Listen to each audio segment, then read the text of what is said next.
You're welcome back to Morning Express. Now, for the last leg of conversations surrounding the 2027 general polls and preparations with regards to that, we're being joined in the studio right now by Dr. Musa Isa Matara, who is the Internal Quality Assurance Manager as well as Publicity Secretary of the ADC.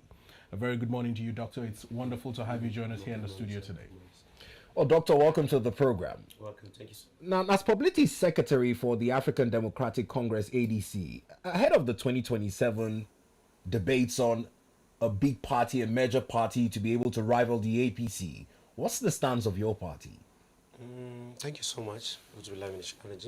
Our party really, of course, we are doing all our best to see that we have done the needful things to make Nigeria understanding what is the stance of ADC. ADC as a party, I think there is no single party in Nigeria that give the real opportunity to Nigerians to be part and parcels of the movement and all its activities. It is the only party in Nigeria that gives Nigerians to contest under that platform without any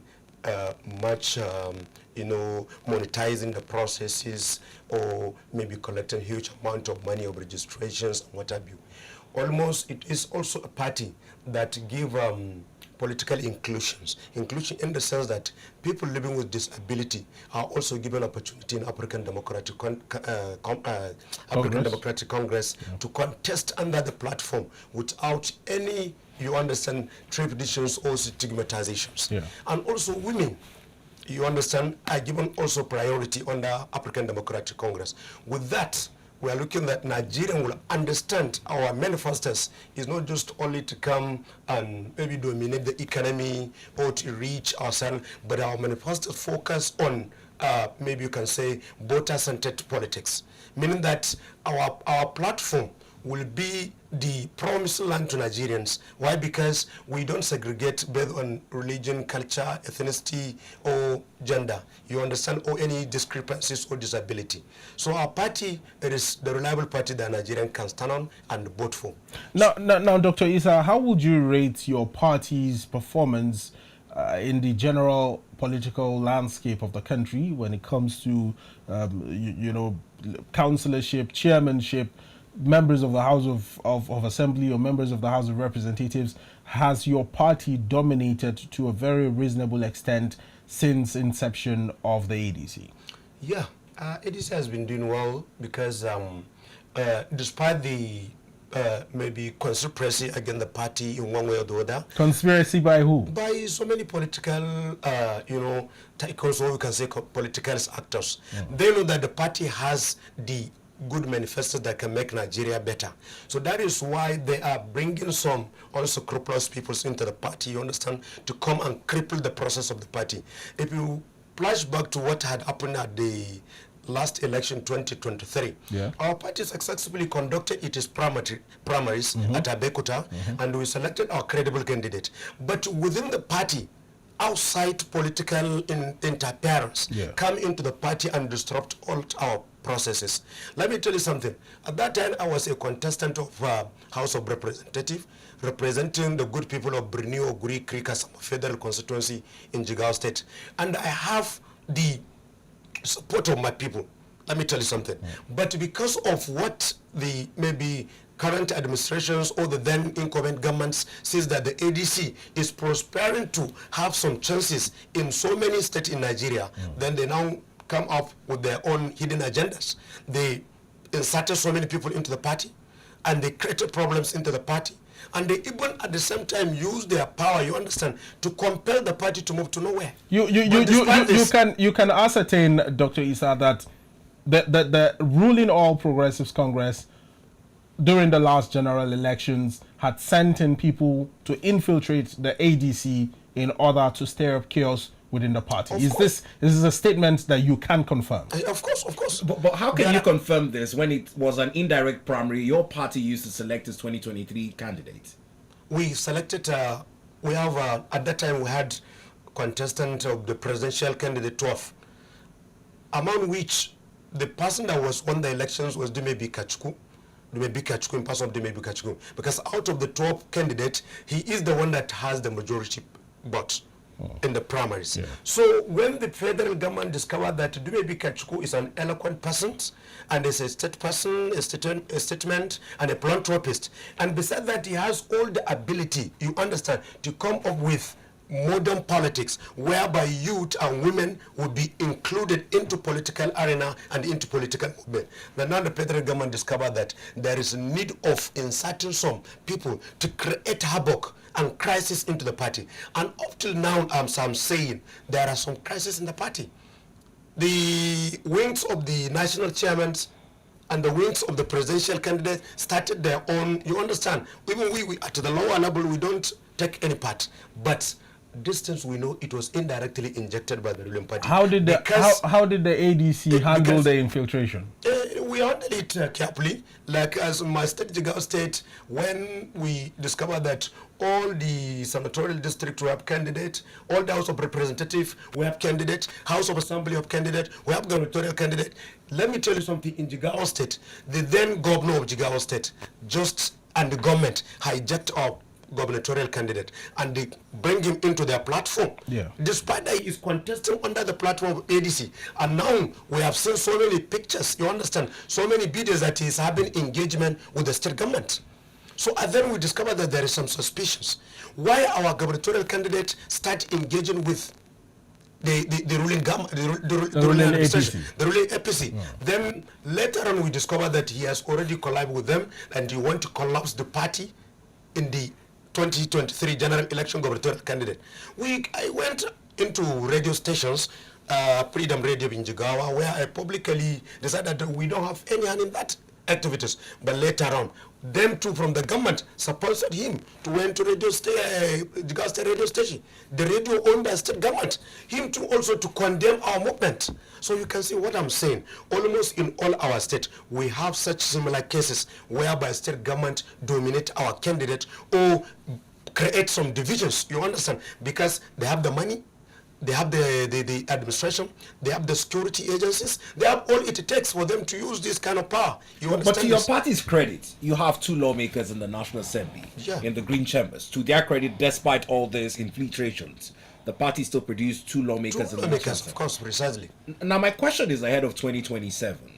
It's not a secret that the former president, Olusegun Obasanjo, has been an admirer of the ADC for several times. Of course. Yes, he had talked about the need for the party to consider a coalition moving forward. Yeah. Do you think that 2027 is one of such years that the ADC might be tempted to consider a coalition? Really, of course, Obasanjo is did well and he is a mentor to our party and a mentor to all our political party members. So, but, you know, currently, the party we are resetting it. We are preparing to see who are those people that are adherent and card-carrying members and who have the blood of ADC and they want ADC to prosper. You have said it that we produce good house of two good lawmakers, of course. And let me tell you something, there should have been more than two. In some areas like in Burunkudu, Jigawa State, as I'm referring to Jigawa, there is a constituency, Buji Burunkudu. In that constituency, we're supposed to have the seat of that constituency. But because of ADC has performed very well in that constituency, they have to readjust the election to re-elect, to reassign a time for another election. You understand what I'm saying? Yeah. Meaning that because of our performance, they said that there was some, you understand, despite that we don't have power, but they said that there was some irregularities. Now these are all speculations you are making, Dr. Isa, because it might seem that in as much as we appreciate how very confident you are in the performance of your party and the abilities of individuals within your party, you are directly or indirectly accusing certain individuals, especially within the APC or even the APC in itself, of truncating and sabotaging most of your efforts within the ADC to clinch to key political offices or positions across the country. Of course, really, of course. I'm certain of this. As I gave you an analogical or just a story what had happened in Jigawa State, it had happened in many states. And we had the cases. Many of our members reported this similar cases that it happens in Adamawa State. Yeah. In Adamawa State, our party, our state party chairman went without the consent of the national office, went and even endorsed, you understand, thank God the topic is an endorsement, went and endorsed the then, you understand, incoming government, which is the APC government or PDP, something like that. Is it that the ADC does not punish is it the administration anti-party of activities? We are punishing, but the issue is that ADC, it is a kind of party that has much, it concern more of morality.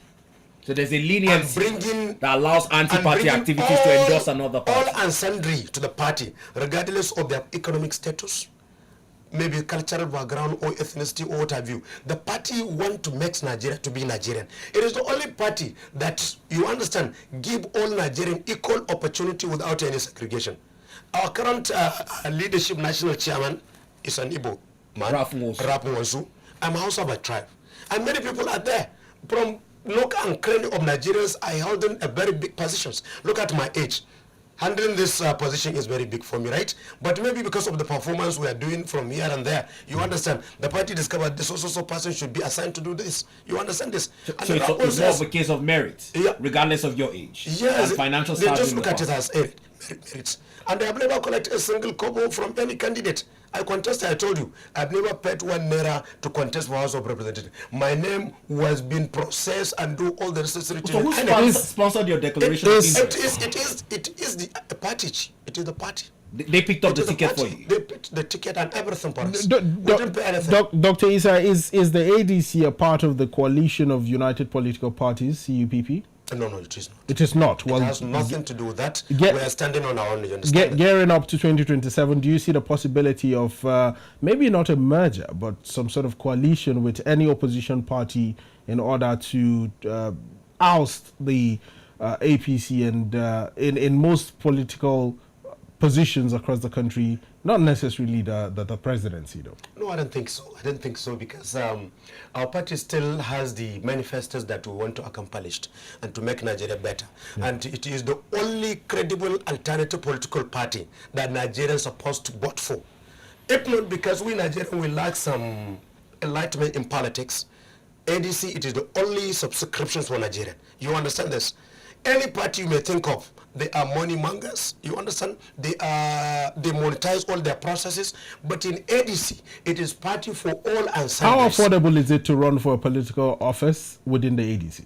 It is very cheap. Now you've accused all the parties of being money mongers and whatnot. Yeah. But the challenge where Nigerians look at all parties, the 18 registered under INEC, is with the conversation that most of these parties lack an ideology. What's the ADC ideology? Our ideology is very vast. And let me tell you some parties are even copying from ideology. Look at what happened recently that the PRP came to our office, national office, and they want to collaborate with the ADC. And the current SDP, prior to PRP, ADC came. They want our support. Almost all these minor parties are interested in ADC.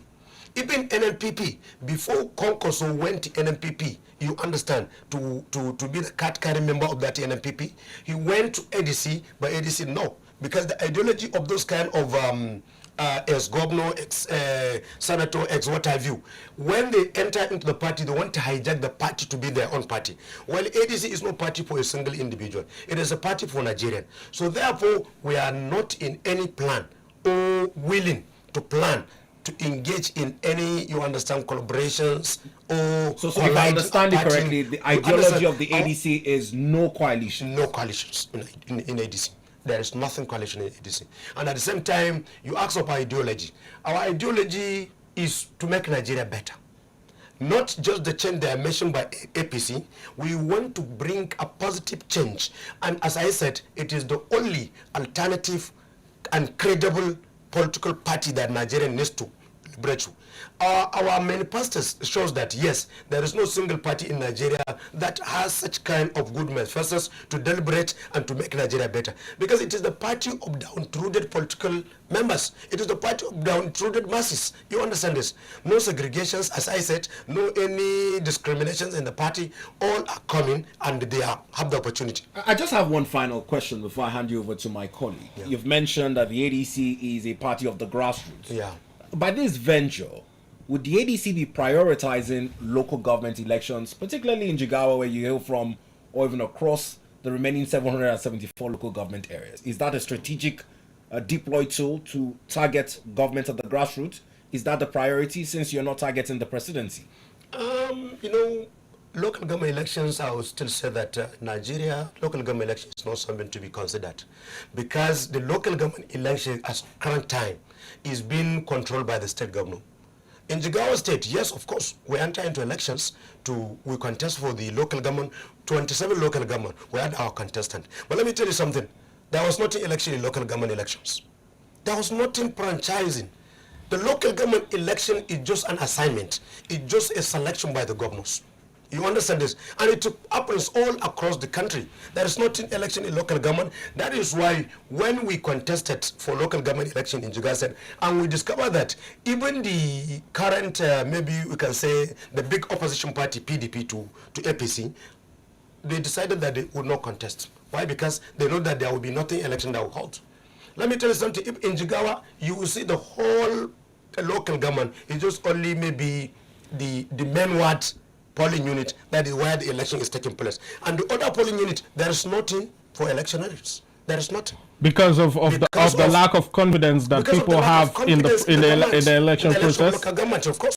Lack of confidence. People were going to their farms, were going to all their activities, because you cannot even imagine today's there is elections. Unlike before, as I know, during maybe Obasanjo's period, when local government election is taking place, it's just like a national election.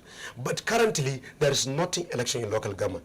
Everyone knows this. We are not hiding you understand this? So that is why our party from the national said that, yes, we should do our performance. But we know that local government election will never give us a chance. But where we have the chances, you understand this, it is where maybe the INEC is holding the election process, which is the State House of Assembly, the National Assembly, the Senatorial District. In Jigawa State, as I'm saying, referring to Jigawa, we are the second in the Jigawa Northwest Senatorial District. After APC, the next candidate is ADC, which we are likely to win the election, if not because the government use powers, use money, use this, use that.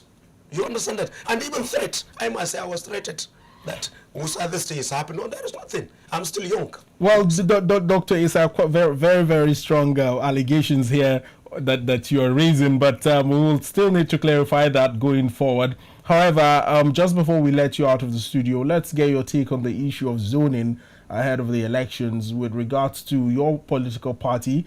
I'm talking about the presidency now. What is the ADC's position on zoning? In general perspective, I don't buy the idea of zoning presidents.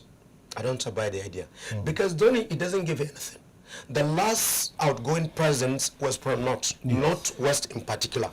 And during his administration, let me tell you something, the worst region in Nigeria was Northwest. In terms of security? In terms of security, in terms of economic prosperity, in terms of education, in terms of health, on terms of whatever. There is not what was going during that time. You can see North were crippled during the last administration. It is just this coming administration that may be reviving some part of the glories that North is coming off. I'm from Northwest. Definitely, I must depend my North. In Northwest, we have 7 states. Only Jigawa that was secured. Kano, Katsina, Kaduna, Zampara, Gusau, Sokoto, Katsina, all were unsecured. It was only Jigawa that there was no any banditry, kidnapping, and something like that. Well, what do you owe this to? It was because of lack of good plan, national plan. I'm talking about it. I'm talking about in Jigawa. What do you owe the lack of insecurity in Jigawa to? No, I'm not going to maybe help my people or to maybe. You are free to blow your trumpet, Dr. Isa. In Jigawa, what is happening? We have such kind of moral decadence. Our people are morally trustworthy. Yeah. Let me ask you something. Have you ever heard of any crisis in Jigawa? Well, not of recent. Never. There was nothing segregations or discriminations or sectionism in Jigawa. Maybe you can go to Jigawa to see a director. Is from South, is from West, or is from North Central. A director in Jigawa State Government. You can see a chief judge in Jigawa State Government is from North Central. a Christian for that matter. Nothing. That is why in Jigawa there is not religions or culture or tribes. What we are after is who is capable to do this. And the development of the state. And who can develop the state. And that's why we say it's a new world. You understand this? Yeah. It's just a common city. You understand? Many people, if you go to the main capital of Jigawa, which is Duse, you go to Amasara, you see non-indigens are doing all their activities without any fear of thrift editions, and it is only in Jigawa, as I can see. Even in some south, I travel so many states in Nigeria, I discovered that it's only in Jigawa. There is nothing Alausa side or Sabongari side or non-indigenous side. No. In Jigawa, even close to the AMS palace, you can see a non-indigenous house. Of course. Well, it's a fine place to leave the conversation, Dr. Musa Isa Matara. We must thank you so much. Thank you so much. This has been a very deliberative session. Hopefully, we'll have you again in the studio next time to talk on more topical issues. Thank you so much. Internal Quality Assurance Manager and Publicity Secretary of the ADC. We wish you well in your future endeavors. Thank you so much. Thank you. I really appreciate it. I wish you the best of this good administration.